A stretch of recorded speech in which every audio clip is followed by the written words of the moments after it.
Salut à tous, c'est Florian et bienvenue dans cette nouvelle vidéo. Aujourd'hui, analyse d'une action à dividende, la sixième que je te présente, c'est SCOR, S-C-O-R.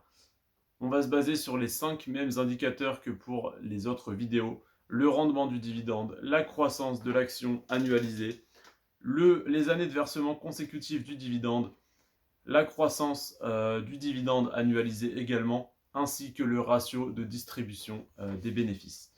Donc l'action SCOR, elle a un dividende de 6,4%. Je te lâche ça comme ça, bam, 6,4%. C'est juste énorme. C'est pareil que la dernière action que je t'ai présentée, que Ruby, là, SCOR score 6,4%.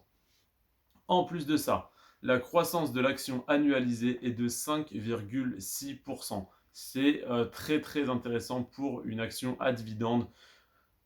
Et en plus de ça, sur les années de versement consécutifs du dividende, sur les 10 dernières années, il y a 9 années où le dividende a été versé. Il y en a une seule où il n'a pas été versé, il me semble que c'est en 2020 à cause de la crise du Covid. Donc les 3 premiers indicateurs sont au vert, il y a seulement 9 années sur 10 où le dividende a été versé, mais c'est compréhensible étant donné la crise. Certaines entreprises l'ont maintenu, celle-là ne l'a pas maintenu, donc c'est un petit point négatif par rapport aux autres. Cependant, le dividende n'a pas été coupé sans raison, c'est parce qu'ils ne pouvaient pas en verser. Ils ont préféré ne pas en verser que se mettre dans la merde, excuse-moi l'expression, pour tout de même satisfaire les actionnaires. Donc je trouve que c'est plutôt une décision intelligente et raisonnable de leur part. Ensuite, la croissance du dividende annualisé est de 5%, en tenant compte en plus de cette année de rupture de dividende. Donc 5% de croissance du dividende par an, c'est très intéressant. C'est pas l'indicateur principal, mais c'est intéressant parce que ça indique la bonne santé d'une entreprise et son ambition à continuer de récompenser de plus en plus ses actionnaires, c'est-à-dire toi et moi. Et ensuite, le payout ratio, le ratio de distribution, donc quel pourcentage des dividendes de cette entreprise il reverse aux actionnaires. Dans ce cas-là, dans le cas de Score, c'est 57%. C'est un très bon ratio. Ils reversent un petit peu plus de la moitié de leurs bénéfices sous forme de dividendes. C'est-à-dire qu'ils se gardent évidemment une marge pour tous les frais qu'ils ont. Ils se gardent une marge pour réinvestir dans leur entreprise pour prospérer. Et ils reversent tout de même une très belle partie, un très beau 6,4% de dividendes.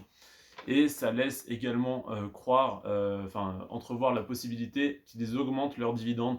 Ils l'augmentent de 5% par an, donc c'est viable. S'ils disaient qu'ils l'augmenteraient de 40% par an et qu'ils distribuaient déjà 90% des bénéfices, on aurait du mal à y croire. Là, c'est tout à fait possible et réalisable pour eux. Donc, pour conclure, le rendement est intéressant, la croissance de l'action est intéressante, les années de versement consécutives sont correctes. Il y a une seule année où il n'a pas été versé et ils ont leur raison. La croissance du dividende est bonne et le ratio de distribution est bon. Donc, si tu veux prendre le risque que peut-être 1 an sur 10, tu ne recevras pas de dividende, mais l'action continuera tout de même de croître, donc tu ne seras pas dans le rouge finalement, ou même pas neutre d'ailleurs, eh bien tu peux investir sur cette entreprise. Je ne suis pas conseiller financier, conseiller en investissement, je ne suis qu'un professionnel qui investit à titre, qu'un particulier qui investit à titre personnel et je te partage ma propre expérience et mes propres analyses, fais tes propres recherches, etc. etc. Sur ce, je te souhaite toute la réussite dans tes investissements et c'est un truc de fou, j'oublie toujours mon outro.